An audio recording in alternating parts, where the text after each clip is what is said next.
Обогретый южными лучами расправляет крылья город мой, пишет образ звездными ночами, сердце, пробужденное весной. Утреннее солнце мягким светом оживляет мир цветов огнем. В ликовании наших чувств одетом ярче краски в городе моем. Отражают цвет весенней лица. Щурится на солнце сонно кот. О любви поют, конечно, птицы. И чего-то снова сердце ждет. Доброе утро, дорогие друзья! Мы Доброе рады утро. приветствовать вас на каналах Якутия-24 и НВК Саха. Почему мы начали наш выпуск со стихов, мы расскажем немного попозже. Ну а сейчас, прямо сейчас, давайте узнаем, какая погода за окном. Итак, в центральных районах сегодня минус 8, минус 20, в заречной группе 6-20 градусов холода, в южных 5-10 градусов. Ниже 0 в Вилюйской группе минус 15, минус 23, в Нижнеленских минус 21, минус 25, в западных 3-13 градусов холода. В Колымо-Нигерской группе Улусов минус 14, минус 32, в Ямских 8-32, ниже 0, на северо-западе 22-26 градусов холода.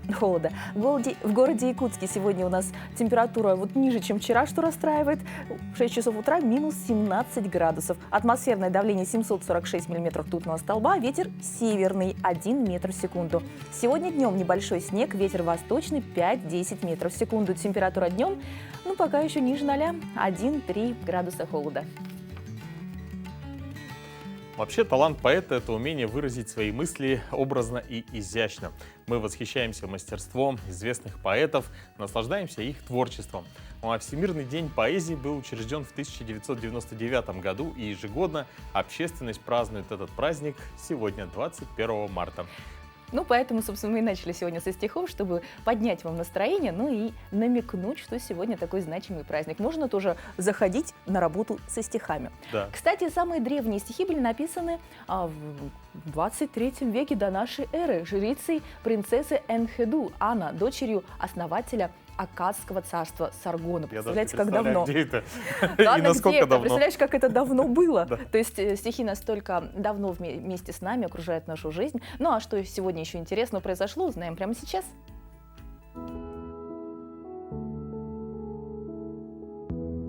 На календаре 21 марта сегодня Всемирный день поэзии, Международный день кукольника, Всемирный день людей с синдромом Дауна, Международный день лесов, День коневода-табунщика в Якутии. По народному календарю весенний солнцеворот, вербоносица. Считалось, что именно с этого момента начинается настоящая весна. Этот день в истории. В 630 году в Иерусалим возвращена великая христианская святыня Животворящий крест. В 1965 году в этот день к Луне запущена автоматическая межпланетная станция Рейнджер-9. В этот день родились Модест Мусоргский, русский композитор, Александр Вертинский, русский советский артист, певец и композитор, Леонид Утесов, советский эстрадный артист и певец, киноактер, народный артист СССР, Георг Оц, советский эстрадный и оперный певец, лирический баритон, народный артист СССР. Сергей Лавров, советский и российский государственный деятель, дипломат, министр иностранных дел Российской Федерации. Именины отмечают Афанасий, Владимир и Иван. Ну а с 25 июня по 7 июля этого года в городе Якутске пройдут 8-е международные спортивные игры Дети Азии. И каждый день в эфире в нашем телеграм-канале мы задаем вопросы, связанные с тематикой игр, и дарим нашим победителям кружки и шоперы с символикой игр. Но сегодня, мы подарим шопер первому правильно шопер ответившему телезрителю. Вопрос мы сейчас зачитаем, но он появится в ближайшие минуты в нашем телеграм-канале. Итак, протяженность эстафеты огня 8-х игр Дети Азии равна протяженности кругосветного путешествия. Какая протяженность? Полный и правильный ответ ждем в телеграм-канале. Переходите по ссылке, если вы еще на нас не подписаны, подписывайтесь и будьте первыми. И тогда вы станете счастливыми обладателями замечательного шопера, который мы показывали. Вот такой у нас серый, очень красивый, с надписью. Главное, что это не что-нибудь, а значимая часть игр Дети Азии, то есть с символикой. Кроме шуток, это очень эксклюзивный на данный момент времени вещь. Да, потому что все остальное будет уже во время игр, наверное, распространяться, а мы вот такие самые первые. Ну что, друзья, а сейчас самое время узнать, какие самые актуальные новости произошли в мире, в России и в нашей республике.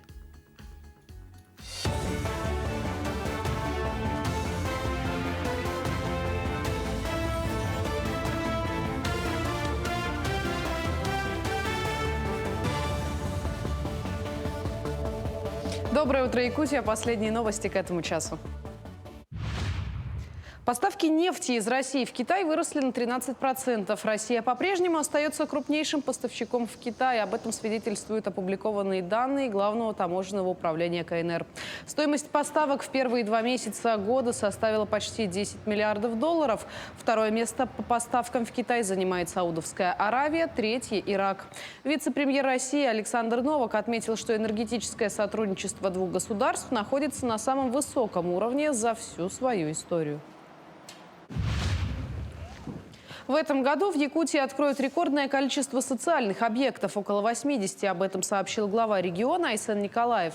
Напомним, в марте в республике одновременно ввели в эксплуатацию 12 социальных и инфраструктурных объектов, среди которых крупные больничные комплексы, поликлиники, школы, спортивные залы, системы водоснабжения и дома для переселенцев из аварийного жилья. Также глава Якутии подчеркнул, что темпы строительства социально значимых объектов сегодня достигают рекордов. В Якутии выпускники-стабальники колледжей и техникумов получат по 100 тысяч рублей. Согласно указу главы региона, такую денежную поддержку получат те студенты, которые набрали 100 баллов по результатам демонстрационных экзаменов.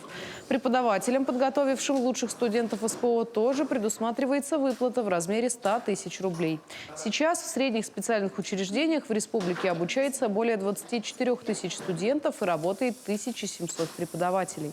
Демонстрационные экзамены делаются в целях показания своих навыков, которые они приобрели в стенах наших колледжей и техникумов. Благодаря этому стимулированию 100 тысяч, да, за 100 баллов получат дополнительный стимул. Потом наши преподаватели получат 100 тысяч за то, что они подготовили таких специалистов. И, соответственно, для работодателя это необходимо для того, чтобы понять, насколько данный студент готов к той или иной профессии и специальности. Состоялся круглый стол «Газеты и музеи», посвященный проекту «Редкие экспонаты», организатором которого является республиканская газета «Саха-Сире». На встрече собрались директора и специалисты улусных музеев, были обсуждены вопросы развития и разных форматов взаимодействия с населением. В музее имени Ярославского уже открылась выставка «Седех экспонат Тар», где будут выставлены редкие, ценные, исторически значимые экспонаты таких музеев, как Якутский музей, Литературный музей, Мегино-Кангаласский краеведческий, Хангаласский музей, Чурапчинский музей истории и этнографии. Выставка будет работать до 20 мая. Конечно, это объединение всех музеев и показать наши экспонаты, да, по всему республике, так как наша республика огромная и могут даже читать и в России, да, газету «Саха-Сире». Поэтому я думаю, что многие узнают о нашем музее и наших артефактах.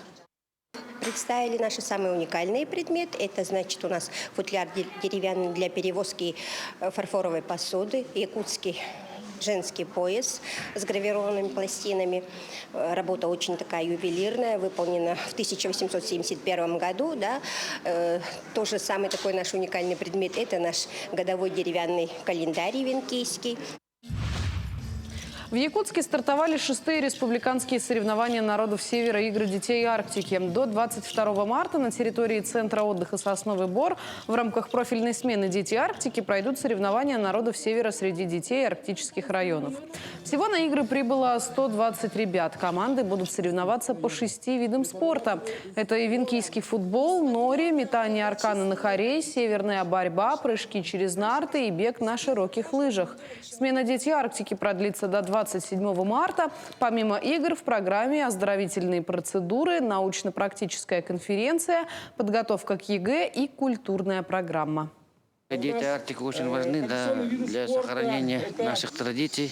Это уже самобытность народа появляется от оленеводческих. То же самое их палки, это нори, это и есть палки, которые на учаках ездят. Хореи, это которые... нарты тоже, они превратились на спортивный инвентарь, и вот это превратился на спорт. И детям очень важны. Они здесь мастеров нету, но все равно увидят, может кто-нибудь подойдет, позанимается, мастер выполнит. Сегодня 21 марта ознаменовано Международным днем людей с синдромом Дауна. Якутяне могут поддержать семьи, воспитывающих детей с солнечным диагнозом, приняв участие в благотворительной акции и информационном флешмобе «Солнечный день ЯКТ». Сегодня в нашей студии руководитель общественной организации «Солнышки Якутии» Ася Ильинична Яковлева вместе с дочерью Верой.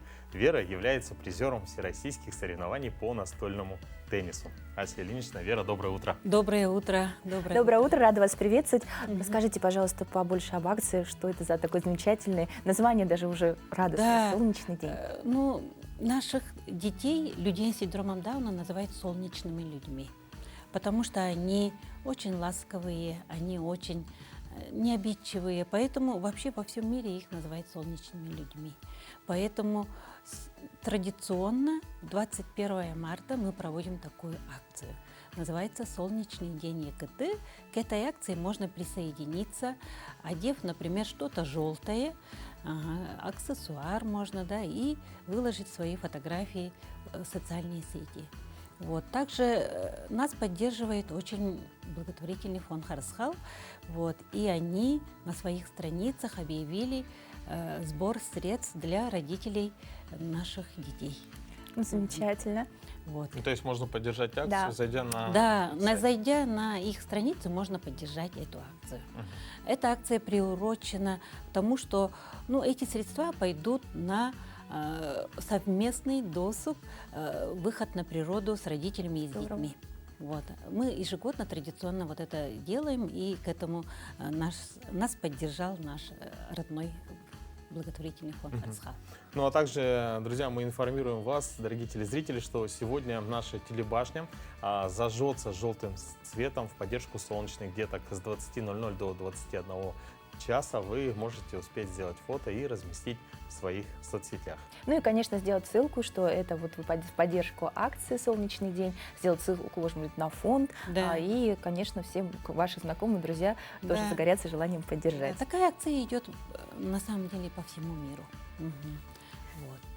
Ну, расскажите, как вообще, не знаю, особенности воспитания таких замечательных деток? Расскажите нам о Вере. Да. На самом деле, конечно, не так все радужно, скажем, да. Сейчас, готовясь вот к этому дню, мы делаем много мероприятий в нашей организации, в том числе мы готовим, например, свой собственный сайт. Вот. И собирая материалы, конечно, я нахожу много разных информаций. Например, в целом каждая беременная женщина проходит так называемый скрининг. И этот скрининг направлен на то, подозрение есть у этой женщины, что у нее родится вот такой ребенок или нет. И есть страны, и вообще у нас в России, вообще в мире есть мнение, вот если у беременной такое подозрение, сразу на аборт. И в скандинавских странах есть даже страны, где вообще искоренено. 100% нет там детей с синдромом Дауна, считают. Но есть очень много разных мнений. Есть вот такое мнение, что всем надо делать аборт. Зачем таких детей рожать?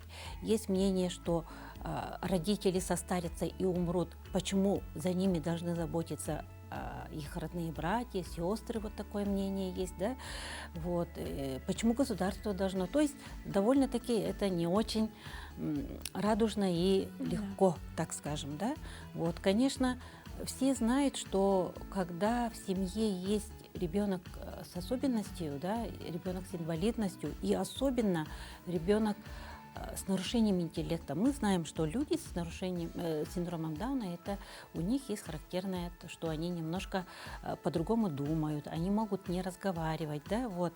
Поэтому такие мамы, они более испытывают какие-то, депрессию. Может быть, вот это депрессивное состояние, какое-то вот непринятие вот этого состояния, диагноза ребенка вообще на протяжении всей жизни. И родители, как будто бы закрываются в конуру, они не выходят в общество. Но на своей практике я все через это проходила. У меня тоже был этап жесточайшей депрессии, когда я вообще закрылась и ни с кем не хотела общаться, никого не хотела видеть, не видела вот какого-то будущего просвета.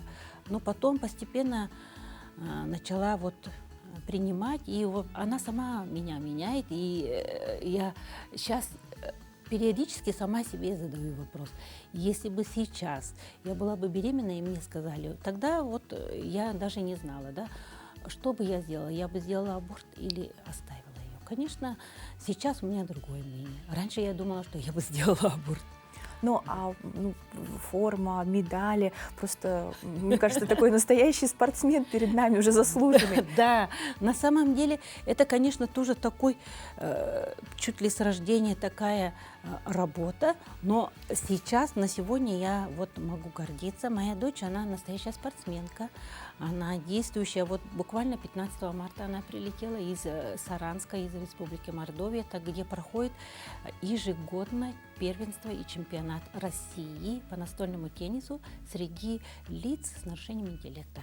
И, слава богу, вот эта наша большая федерация в Российской Федерации делит по настольному теннису не только вот всех спортсменов с нарушением интеллекта, но отдельно и для них класс ИН-2 называется. И они между собой соревнуются, вот наши детишки. И даже сейчас скажу, что наши подружки из Татарстана Лейсан Зарипова и из Тульской области Дарья Николаенко, сейчас они в Турции, где проходят международные трисомные игры. И наша мечта с Верой когда-то попасть туда. Ну, обязательно должна осуществиться. Это как Олимпиада. Да, мы желаем удачи.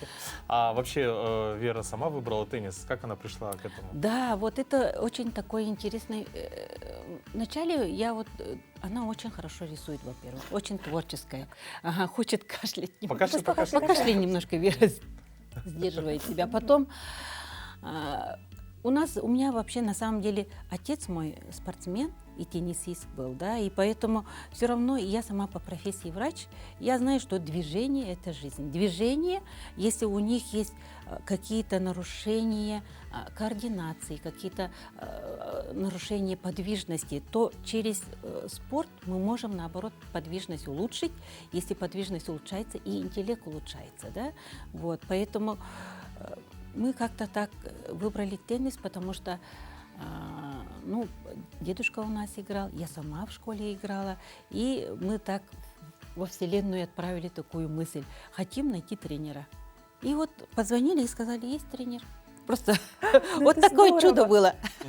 Мне отправили телефон и сказали: есть тренер, который набирает группу. И мы прямо побежали к нему. Наш тренер, его зовут Василий Дмитриевич, мы очень благодарны ему. Вот не каждый тренер возьмется за таких детей. Их тренировать — это тоже особенный труд. Ну, действительно, и получается, что призером является не просто, да, вот соревнование там она второе место заняла. Уровня, нет, всероссийское. У нас по всей России подружки, мы прямо очень тесно с ними общаемся. Здорово. Что бы вы хотели пожелать деткам, родителям в этот значимый день? Да, этот значимый день, конечно, поддержать акцию, можно сказать, да, и всячески, конечно, не закрываться в своей конуре, социализироваться. Наши дети, на самом деле, да, у них есть трудности в развитии, но через спорт, через творчество мы можем многого добиться. Вот этого желаю я всем родителям. Но мы желаем достижения дальнейших успехов, оставаться таким же солнечным человеком, потому что не только ваша дочка, но вы очень солнечный человек, который источает такую энергию и позитив, и настрой на то, чтобы действовать дальше. Да, друзья, ну а мы напоминаем, что вы можете поддержать сегодняшнюю акцию. Найдите страничку благотворительного фонда Харес Хал, перейдите по ссылочке и можете внести свою лепту в этот замечательный день. Но не забываем что-то яркое одевать, желтое, да, как рекомендовали, и тоже устанавливать, что это именно в честь вот такого значимого дня, в поддержку солнечных деток. Ну а далее наша традиционная рубрика «Пусть мама придет». Сестры 14-летняя Лилия и 10-летняя Милена волею судьбы оказались в одном из учреждений для детей, оставшихся без попечения родителей. И, как и все дети, они мечтают жить и воспитываться в семье. Познакомьтесь, Милена. Ей 10 лет. Милена – открытый и доброжелательный ребенок. Учусь в 4 классе, занимаюсь гимнастикой. Ходила на фигурное катание. Гимнастика – главное увлечение Милены. Она очень гибкая и спортивная, а еще у нее сильный характер и целеустремленность. Любит Милена петь, танцевать, с удовольствием участвует в различных мероприятиях. У Милены есть старшая сестра Лилия, ей 14 лет. Она очень активная и разносторонняя девочка. Я очень общительный человек, имею очень много друзей. Люблю играть в компьютерные игры. У меня очень хорошо развиты качества лидера. Лидер – это человек, который умеет взять большое количество людей на себя, чтобы сделать какое-либо мероприятие или организовать что-то серьезное.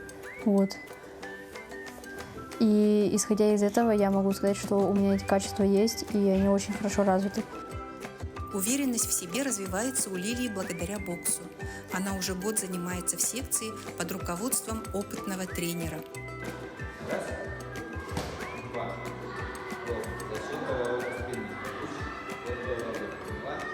Лилия физически крепкая и сильная, очень доброжелательная и отзывчивая, любит детей и проявляет заботу о них. У Лилии много призовых мест в различных олимпиадах и конкурсах, и она по праву гордится этим. Лилия и Милена очень хотят обрести семью.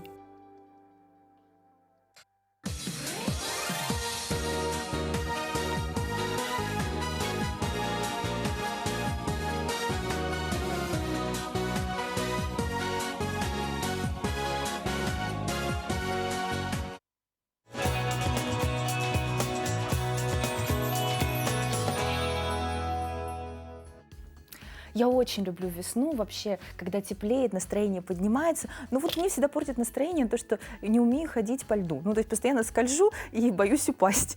Я думаю, не у тебя одной такие страхи. У меня вообще тоже сейчас эта фобия начала появляться.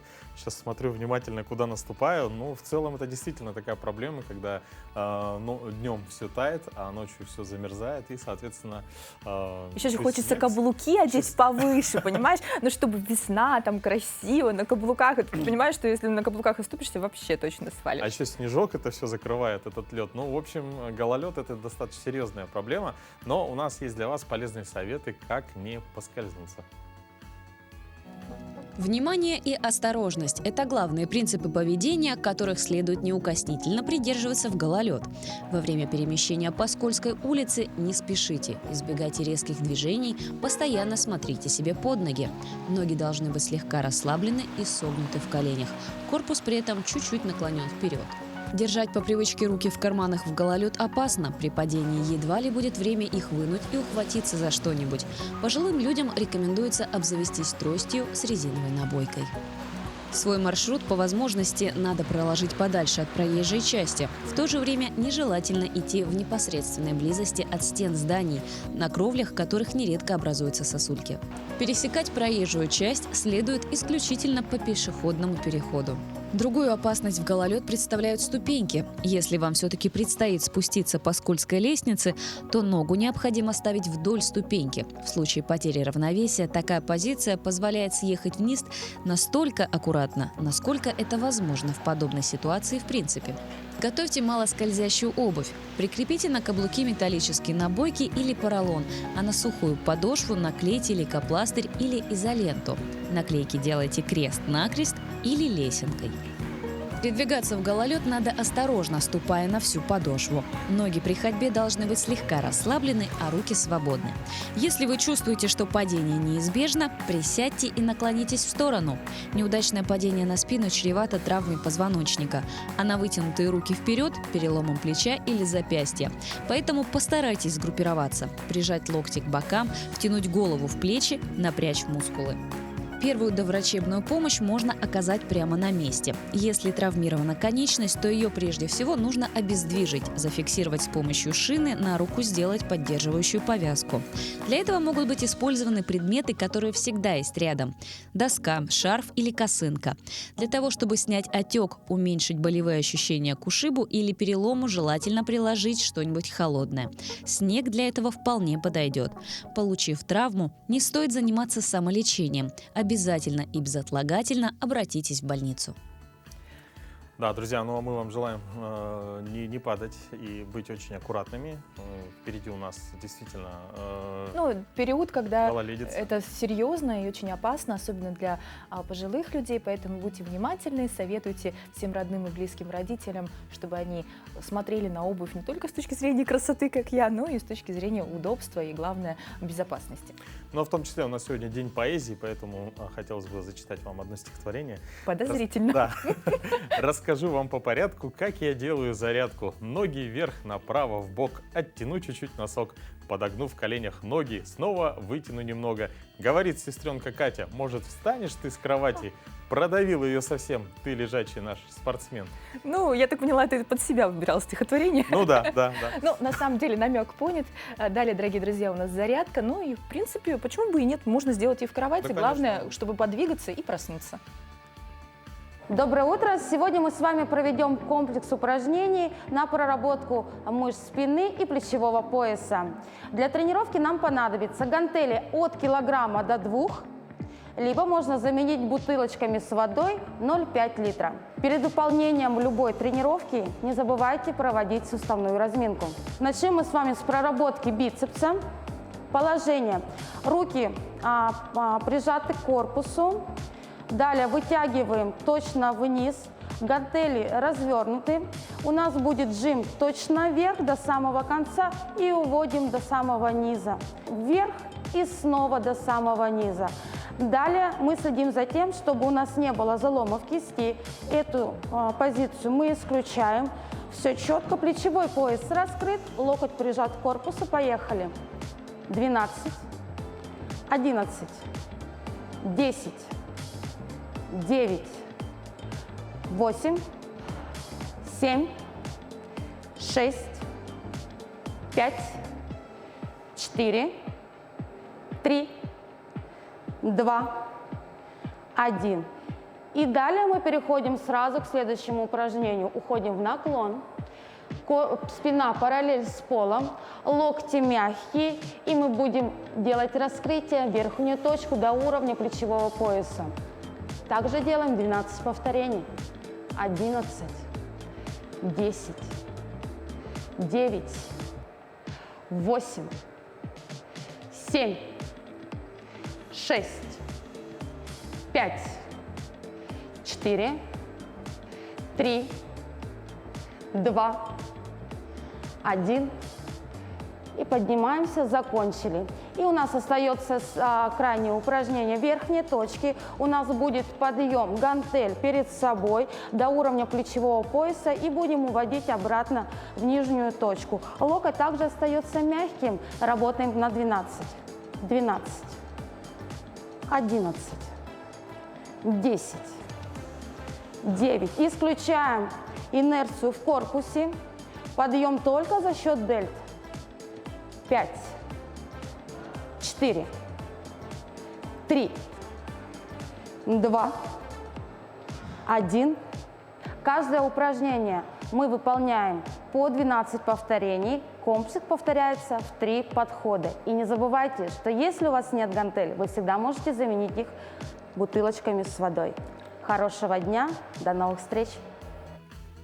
Немножко грустные у нас новости. В Якутске спасают говорящую собаку по кличке Дагор, прославившуюся на всю Якутию способностью имитировать человеческую речь. История необычного щенка началась в 2020 году, когда его подобрала с улицы основатель волонтерского движения Александра Антипьева. Подробнее об этом расскажут наши корреспонденты.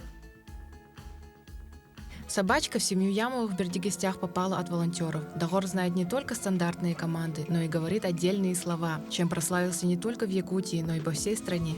Хозяйка Татьяна периодически выкладывала в сеть забавные видео со своим питомцем. Как дела? Нормально. Дагор, скажи «а».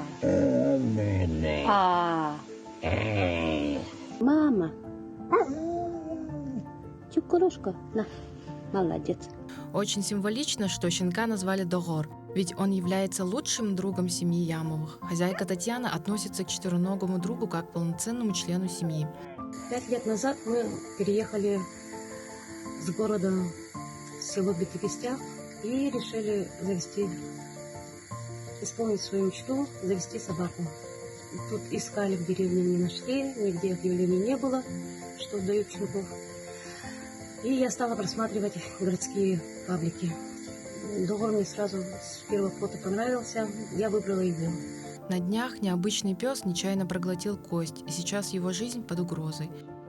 Догор находится под наблюдением врачей в Якутске. Он не встает вообще, он не может ходить, не может опираться на лапу. Помимо этого у него очень сильная слабость, у него нарушена координация. Все, что он может делать, это поднимать голову. Пьет достаточно большое количество воды, но, опять же, это не очень хорошо, потому что это показывает о том, что у него страдают в данный момент почки из-за острой почечной недостаточности. Волонтер Александра всегда находится на связи с хозяйкой Догора. Она мне каждый день очень сильно пишет, постоянно переживает о его состоянии и постоянно спрашивает, как он. Говорит о том, что по нему все скучают, даже их кошка постоянно кричит около двери и ждет, когда приедет ее друг. Лечение и операция дорогостоящие, и объявлен сбор средств от неравнодушных. По словам Татьяны, поступило более 15 тысяч рублей, которых хватило пока только на анализы. Одна из ветеринарных клиник согласилась провести операцию в долг. Сейчас собаку к ней готовят. Прогноз ветеринарных врачей, к сожалению, неутешительны. Но хозяйка необычной собаки верит, что чудо все же случится, и очень надеется, что обретенная в соцсетях популярность Догора ему поможет. Кристина Бурнашева, Илана Захарова, Якутск.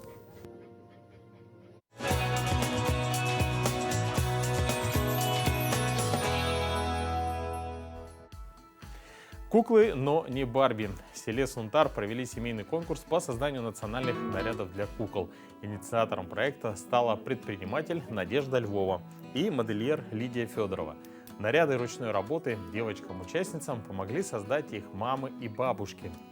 У некоторых кукол гардероб состоял из одежды на все сезоны, даже с сундуками и полным комплектом якутских украшений. Победительницей конкурса стала Элина Кузнецова с куклой Сандарой. Она представила не только одежду, но и создала целый интерьер для своей куклы.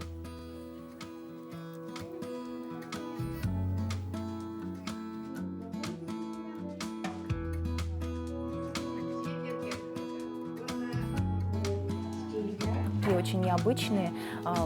Я бы такими, даже играть побоялась, мне кажется. Поставила бы где-нибудь на полочку, пусть бы стояли. Да, это очень красиво. Это, считай, произведение искусства. Да, прям дизайнерского.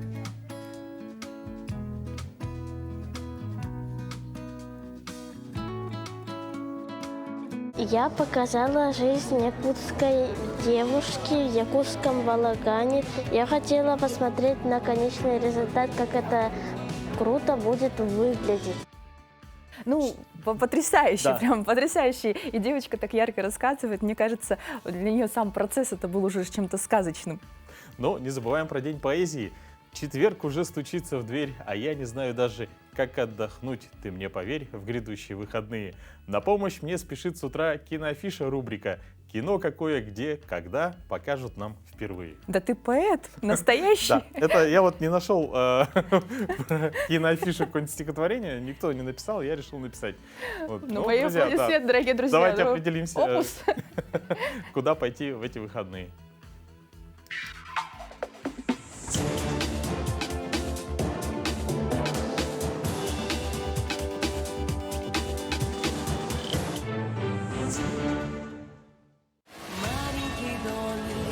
План такой. Я корабль построю. Летучий корабль. Мы все вам поможем. Смотрите в кинотеатре «Центральный» с этого четверга. Сдурел? Знаешь, сколько в этом лесу народу погибло? Романтическая сказка Ильи Учителя «Летучий корабль». Зрителей ждет красочное и зрелищное кино с любимыми песнями и ярким актерским составом, в который вошли Полина Гагарина, Леонид Ермольник, Федор Добронравов, Андрей Бурковский, Анна Уколова и многие другие. Сюжет «Летучего корабля» во многом перекликается с историей одноименного сказочного мюзикла 1979 года. Царь собирается выдать свою дочь Забаву за красавца Поля, единственного наследника богача Полкана. Вот только царевна хочет выйти замуж по любви. Ее неожиданное знакомство с простым, но честным и обаятельным матросом Иваном вносит смуту в планы хитреца Поля заполучить корону. Если в руках злодея темная магия и богатство, то на стороне Ивана волшебные существа, любовь и мечта. Мы, братья-пираты, всегда добываем самых экзотичных животных. Полюбившийся петух Тото и его неуемная семья возвращаются на большой экран с новым зрелищным приключением, опасным квестом на Южный полюс. Если б не эта клетка, мы бы уже давно... Люди всегда так спешат, что даже запереть забыли. На этот раз скучать им не дадут новые знакомые – белые медведи и пингвины. Приключение, полное новых увлекательных встреч, научит героев ценить семью и друзей, а также, несмотря на очевидные различия, помогать друг другу. А универсальный юмор не оставит равнодушным ни детей, ни их родителей. На вкус как-то не очень. Время селфи! Поднять паруса, полный вперед! Есть, капитан!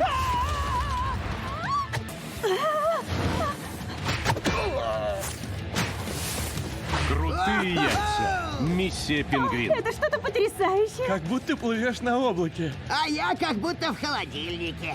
Кино с 21 марта. Во имя Отца и Сына и Святого Духа. Аминь.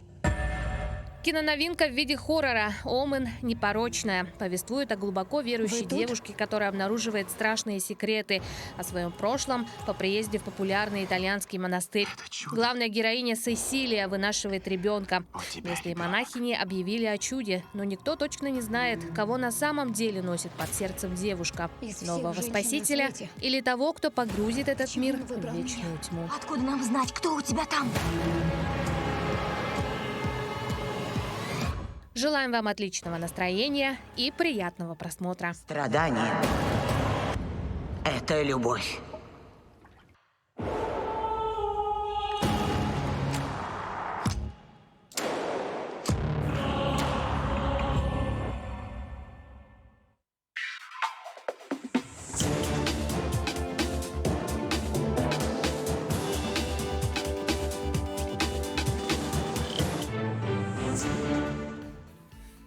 Журнал «Журфикс» и Республиканское общественное движение «Воспитание всем обществом» при поддержке Фонда президентских грантов Российской Федерации в этом году проводят 5-й республиканский конкурс для женщин старшего возраста «Золотая леди». У нас в гостях основатель и организатор этого проекта, главный редактор журнала «Журфикс» Яна Угарова и призер прошлогоднего конкурса «Золотая леди», председатель общественной организации ветеранов органов внутренних дел города Якутска, полковник в отставке Галина Баешева. Доброе утро.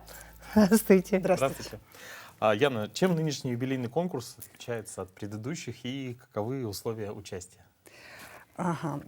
Значит, в этом году 5-й конкурс. Если раньше у нас была «Золотая леди», мы, как бы, скажем, поддерживали женщин старшего возраста в их как бы, желании хорошо выглядеть, элегантно, в их активности, стремлении подавать пример молодому поколению, то в этом году девиз нашего конкурса – это «Бабушка, проводник родного языка».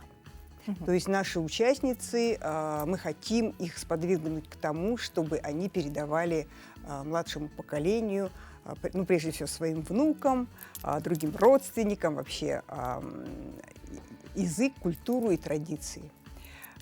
Вот. И что касается условий, то основное условие – это возраст 60+. Верхний предел не ограничен. Да? У нас в одном из конкурсов было 95 лет одной участницы. Значит, заявки принимаются, что очень важно, до 30 марта. То есть осталось у нас совсем немножко. Чуть-чуть осталось. Да. И там нужно фотографию портретную, фотографию в национальной одежде. Если есть то видео, которое демонстрирует, что участница, вот как она передает традиции, язык там, своим внукам, родственникам, школьникам или воспитанникам детского сада.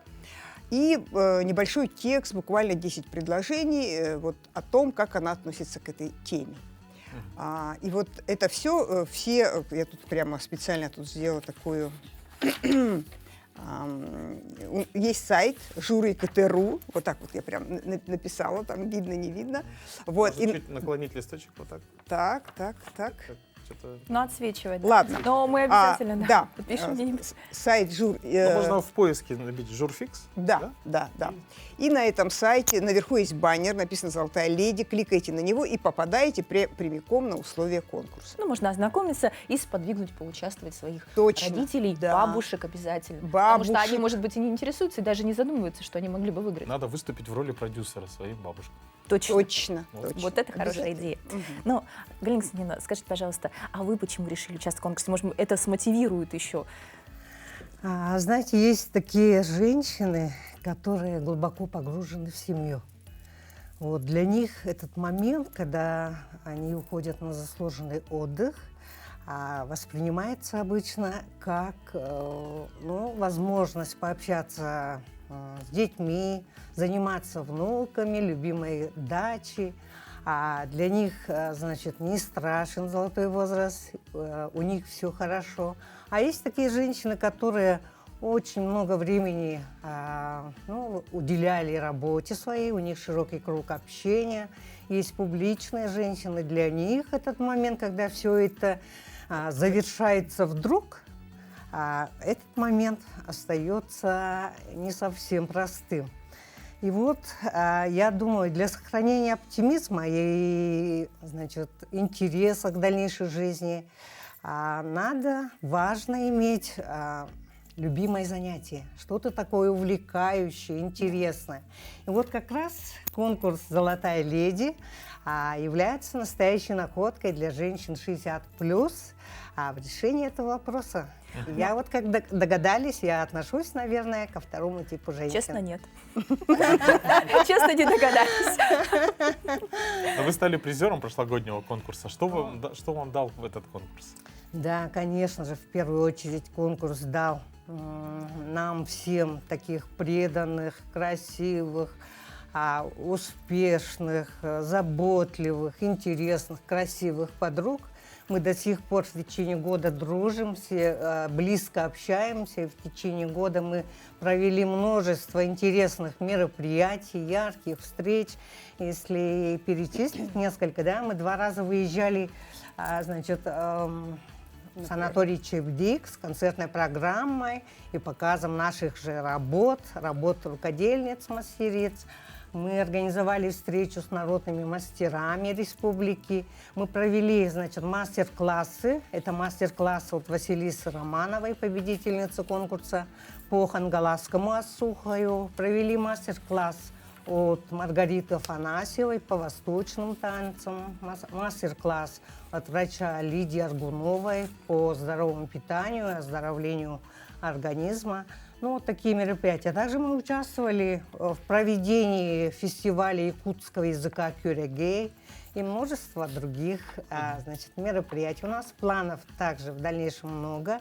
И вот именно участие в этом конкурсе для нас это лучший подарок судьбы. Уже так видно, что конкурс активно прошел, и что в последующем участницы нашли не только хороших друзей, но и себе хорошие занятия. То есть проводят мастер-классы, демонстрируя уже многие. Выступают своим талантом. Активно. А что ждет участниц этого года?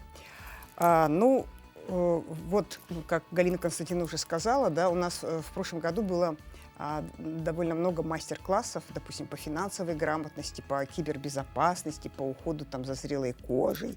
Были встречи с модельером Дорой Николаевой, со стилистом Василием Афанасьевым. И фитнесом, кстати, занимались наши девушки, А в этом году к этому добавятся какие-то мастер-классы именно по методике передачи преподавания родного языка. То есть образовательные программы. Здорово. Вот. И тут я еще хочу сказать такую вещь, что стоит женщине 60+ дать заявку, то есть она сразу становится участницей, и она участвует во всех наших мероприятиях. От начала и до конца, то есть это почти в течение месяца. В начале апреля будет встреча с жюри, и 24 апреля будет награждение во Дворце детского творчества. Такой очень активный отдых. Да, сказать. да. И причем я хочу вот прямо на этом заострить внимание, что все бесплатно. То есть некоторые говорят, там нужен вступительный взнос, что-то еще. Ни в коем случае. Даже не пирожками. Талантом, только талантом, понимаешь, и активной жизненной позиции. Да. Ну, вот прям складывается такое впечатление, что такой дружный коллектив, но все-таки это же конкурс, должна быть какая-то борьба. Вот соперничество какое-то между участницами было? Ну, я бы сказала, что такого состязательного духа, да, соперничества, как в спорте или как в других конкурсах, как, например, выход в полуфинал, финал, да, такого не было. Это была такая площадка, праздничная площадка, где много общения, много встреч с интересными людьми. Это было супер. Здорово, одни положительные эмоции. Да, но самое главное, что теперь можно сказать, что бабушкам не бояться, что ни в коем случае это не будет эстафета. Это будет такой праздник ежедневный, там, в течение месяца. В котором победители будут все. Вот каждая будет победительницей. Да. Мы, кстати, наслышаны, что постоянным председателем жюри является Александр Подголов. Это вице-спикер ЛТУМЭН, председатель Ассамблеи народов Якутии. Вот интересно, кто в этом году войдет в состав жюри? Ага, спасибо Александру Подголову. Он уже пятый год нас поддерживает. И даже в прошлом году выступил соведущим церемонии награждения. Смотрели. Да. Кадры очень интересные. Вот, в этом году традиционно в жюри войдут представители организаторов. Это журнала «Журфикс» и вот, общественного движения «Воспитание всем обществом». Будут представители партнеров наших. И я просто очень рада сообщить, что в связи с тем, что конкурс связан с родным языком, в жюри согласились войти ваш коллега, телеведущий, директор телевидения Олег Колесов-Талбан. Вот. И известный артист, исполнитель роли Тыгындархана, сооснователь онлайн-приложения «Сахалы» Нюргун Бичиген. То есть это вот прямо вот воплощение такой якутской мужественности. При этом я хочу отметить, что родной язык не стоит принимать только как якутский. То есть имеются в виду языки народов, населяющих нашу республику. И в связи с этим я вот встречалась с представителями национальных общин, с руководителями, и они обещали выдвинуть своих участниц. Поэтому мы ждем участниц разных национальностей, да, которые говорят, вот как бы, мне кажется, это такой большой пример, когда люди, находясь далеко от своей исторической родины, да, говорят на своем родном языке и еще разговаривают дома и передают вот своим детям и внукам. Ну, это, думаю, что очень важная информация, потому что многие сейчас для себя отметили, что тоже смогут стать участницами. Ну, а что бы вы хотели сказать будущим участницам? Я хочу сказать, то есть я призываю всех женщин 60+, принять участие в этом конкурсе. Я думаю, все будет отлично. Не пожалеете. Ну и напоминаем, что у нас прием заявок до 30 марта. Да, участвуйте, пожалуйста, да. А главный приз для победительницы, это важно, да? Да. Это ювелирное украшение эксклюзивное от ювелирной компании «Керги», наряд от Доры Николаевой и разворот в журнале «Журфикс» модной фотосессии. Вот это вот у нас прошлогодняя победительница Василиса Романова, 80 лет. Участвуйте и побеждайте. Да. Ну и, конечно, все подробности на сайте журнала «Журфикс». Ну а сейчас, дорогие друзья, мы передаем слово нашим коллегам из новостного блока.